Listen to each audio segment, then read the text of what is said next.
I'm not really sure if it counts as an assassination if you've just killed everything in the wide vicinity, but I guess it gets the job done.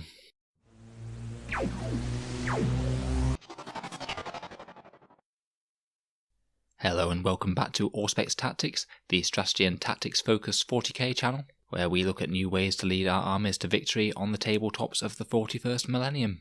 Today we're here for the last of our assassin reviews, and we'll be focusing on the Eversor assassin, the drug-fueled murder machine of the Officio Assassinorum. In this video we'll be taking a look at his current rules, his options for stratagems, and how I would run one in a game of 40k. In the background, the Eversor assassins are used more like a hammer than a scalpel, often deployed by the High Lords of Terror. If they decide that rather than just a single individual's death is necessary, they might need to gut an entire organisation. An Eversor assassin can sometimes be employed. The Eversor assassins basically are a drug-fueled killing machine, pushing the human body to the absolute limits of what it can achieve. Eversor assassins are kept in a cryo-crypt between missions and are deployed via drop pod at the start of each mission. From there they put their superhuman talents to good work with their brutal neuro gauntlet, power sword and executioner pistol to cut a deadly swath through the enemy ranks and bring back the head of their target. All very nasty and destructive indeed. So let's see what they can do on the tabletop. So Eversor assassins are as always an elite choice for Codex assassins, and they'll set you back 95 points. You can either opt to bring them in as part of the Operative Requisition Sanctions stratagem for 2 command points, where you get to tailor your assassin to your opponent's army before the game begins, or as part of their special Vanguard detachment that doesn't need an HQ, but doesn't give you any command points unless you bring one of each of the assassins. Both of these options seem fairly reasonable to me. The Eversors should be fairly solid against most opponents, whether they actually reach any characters or just put a massive dent in enemy infantry ranks. So what do you get for your points investment? The Eversors have actually got a slightly boosted stat line compared with most of the other assassins. They get an extra wound and an extra attack because of their status as drug-fueled murder machines. They have movement 7, weapon skill and ballistic skill 2 up, strength and toughness 4, 6 wounds, 6 attacks, leadership 9, and a 6 up save that is further augmented by their lightning reflexes rule, giving them a 4+ invul as well.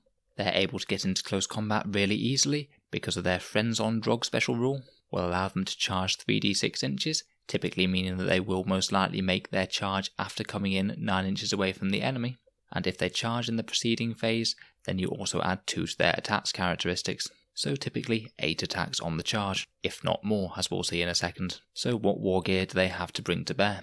An Eversor assassin is armed with an executioner pistol, a neuro gauntlet, a power sword, and melter bombs, so quite a solid array of equipment there.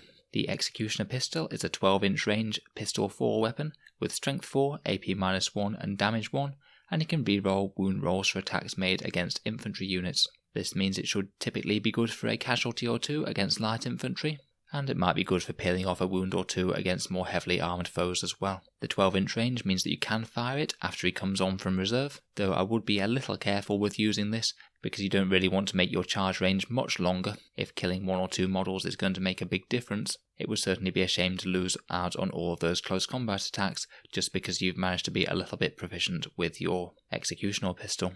So how about that close combat profile then? In general, the default option that I would use would be the Neuro Gauntlet. The Neuro Gauntlet gives him Strength +1, so Strength 5, AP -1, damage 1, but you can reroll wound rolls for attacks made by this weapon. This is probably going to be best employed against something that's reasonably tough, but has a reasonably low save.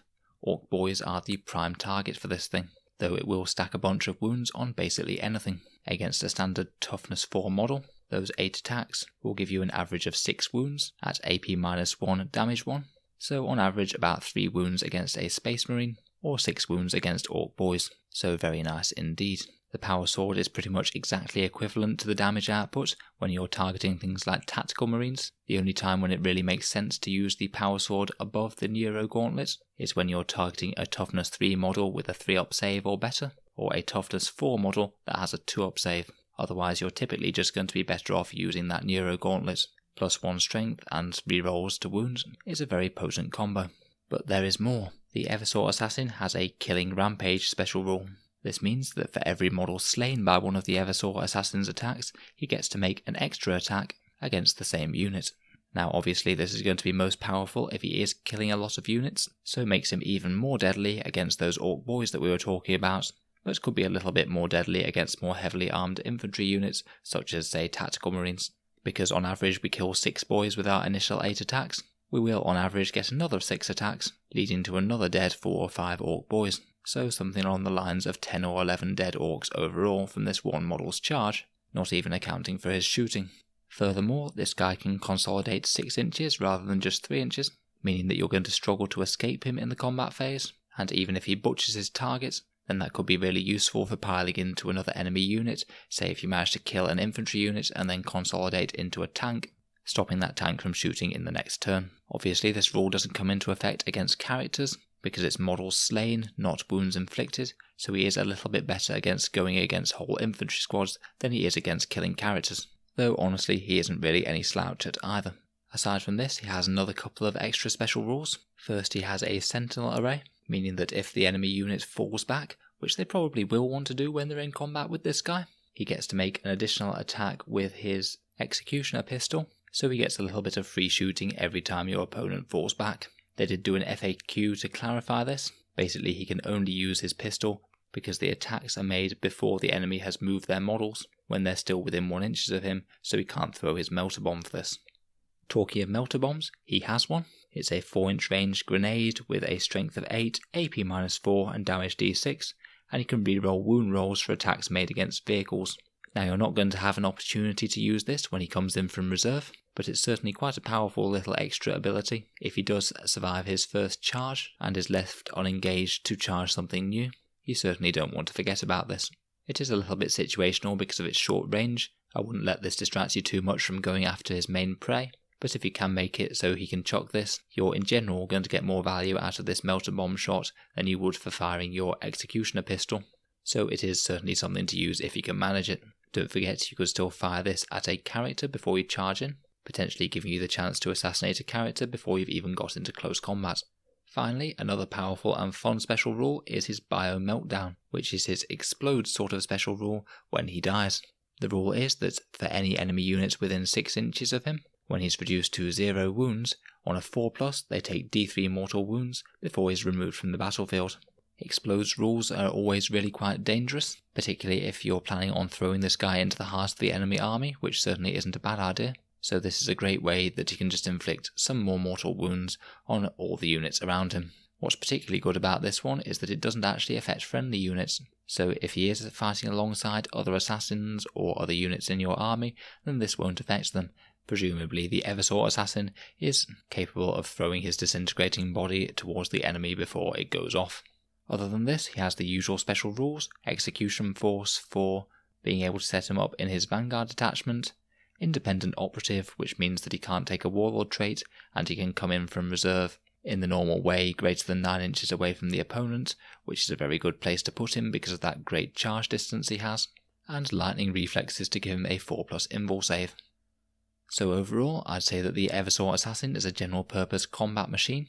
If he's left unchecked, then he's going to put a big dent in the enemy army. In particular, he'll go through light infantry screening units very, very efficiently indeed. He makes reliable charges, has some good tricks in the fight phase with his extra consolidate and extra attacks for slain models, his sentinel array for a bit of bonus damage, and that Bio Meltdown for a final farewell dose of mortal wounds to the enemies around him.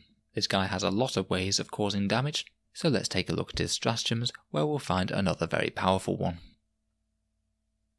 As always with assassins, he has the option of the priority threat neutralize stratagem, which is the one which allows him to get 2 command points back for 1 command point whenever he kills an enemy character, and 3 command points back if he kills the warlord. Now the Eversor assassin isn't always just going to be going after characters. To be honest, he is perfectly efficient at it, but he's also perfectly efficient at going after light infantry as well. He's quite general purpose. This is just a nice extra bonus if he does manage to kill a character, and as I said, don't forget that melter bomb which could be used to potentially off a character in one shot if you do roll well. Next up we have hypermetabolism for 1 command point. Each time he loses a wound as a result of a regular attack, so not mortal wounds, the wound is not lost on a 4+. Now this is actually a really, really strong defensive buff for the Eversor assassin. He's not massively easy to take out in the first place, with toughness 4 and a 4 up invul save and 6 wounds, but compared with a lot of other units in the game, he is relatively fragile. This stratagem has a really good chance of keeping him alive for any one phase. Because of the way that the maths works for the 4+ feel no pain type save, this will effectively double his durability for that phase. So if it would normally take your opponent 6 wounds to kill him, then while this is up, it will effectively take them 12 failed wounds to kill him, which they honestly might not be able to do. Bear in mind that this is just per phase, and it doesn't work against mortal wounds, so it is a little bit niche. You could save him for the shooting phase, but still having killed by another scary close combat threat in the fight phase, therefore making this stratagem a little bit redundant. If you do have one spare though, then provided you're pretty certain that your opponent is going to target him that phase, you should at least waste a decent amount more of your opponent's firepower. The second stratagem is an absolutely great one. It's 2 command points and is called Stim Overload. And this one just lets your Eversor assassin fight again at the end of the fight phase. After he's fought, you roll a d6 and on a 1, 2, 3 he suffers a mortal wound, but unless that's actually going to kill him, this is a pretty small price to pay for all of the extra attacks he'll get. In particular, as we said, how many orcs that he can potentially kill. This could put him up to, on average, having 22 dead orc boys as from a mob, which is just insane value for points. Don't forget, this will also allow you to pile in and consolidate again, and with that 6-inch consolidation, you could get a ton of movement out of your Eversor assassin, maybe potentially allowing him to consolidate into tanks or other shooter units and surprise tie them up for the next turn. This is just generally going to be good value, as well as putting more dents in hordes. It could also be quite useful for killing a character. Say if you've had a go at killing a fighty space marine character, the Eversor has survived the return attacks, and you just need another wound or 2 to actually put them to rest. This one could well be worth it. So 3 great stratagems there. Let's talk about his use on the field. So if in terms of buying this guy in against enemy armies, obviously you'd be quite within your right mind to take him against an enemy army that has a lot of horde units, or any fragile expensive infantry units that you think that you could get him to with a deep strike. I think that if you're a bit unsure whether the other assassins might get enough benefit out of them in the game, then the Eversor assassin is generally a really strong fallback pick that will just do some reliable damage to your opponent's army and present another fairly scary threat that they have to deal with unless they want to suffer the unpleasant close combat related consequences. In general, I'd be tempted to start him in reserve due to that 3d6-inch charge, meaning that he is odds on to make that charge out of deep strike, and I'd certainly be looking to support this with a command point if he did roll low on one of those dice. However, if you do know that your opponent's army is certainly coming towards you, it could well be worth just having him start on the board as a counter-charge threat.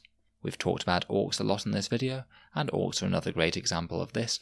Your line's likely to be charged by orc boys jumping turn 1, maybe tying up a bunch of your infantry units, so having this guy available to cut a nice swath through them, perhaps use the fight twice stratagem, is quite a powerful option indeed. Starting on the board will potentially let him get in close combat from turn 1 if this is happening, so is certainly a valid option in some circumstances. Otherwise though, if you are deep striking him, it's worth thinking about trying to deep strike him out of line of sight if there's significant overwatch coming his way, as infantry can move straight through ruined floors, so should be quite mobile and easy to get into close combat. You can weigh that up on whether or not to fire his executioner pistol, which isn't a bad little increase in damage output if you don't have to worry about overwatch too much. I did mention about the possibility for killing enough models that might lengthen his charge before. I'd try and make sure that he's 9 inches away from 2 enemy models at least, to reduce the chance of this happening. Once in close combat, certainly consider Stim Overload if he survives, and he still has prey to kill. And if he's about to take a lot of reprisals, then certainly consider Hypermetabolism as a cheap way to perhaps keep him around for another phase.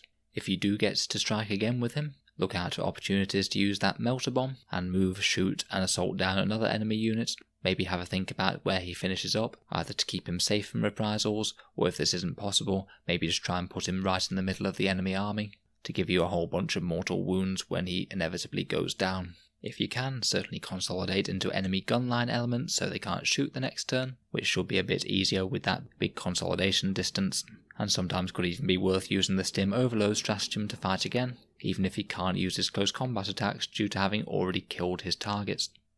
So overall, I think that the Eversor is a very strong little model, and he has multiple ways in which you can intelligently maximise his damage output, and make him be a thorn in the side of your opponent until he's destroyed, and potentially even after destroyed when he explodes. so let me know your thoughts and opinions on him down in the comments below, and any times that he's achieved any particular success for you. When I've used him myself, I've always found him a really fun model to use on the table. This one will be the last out of our Assassin videos. They've been certainly fun to cover these iconic models from 40k. At some point I might make an army list to showcase how we could use an excessive number of them in an actual game. Feel free to subscribe to Auspex Tactics if you'd like to hear other similar videos like this, and support me on Patreon if you'd like to help out the channel. Thanks very much for listening. I'll hope to see you guys in the next episode.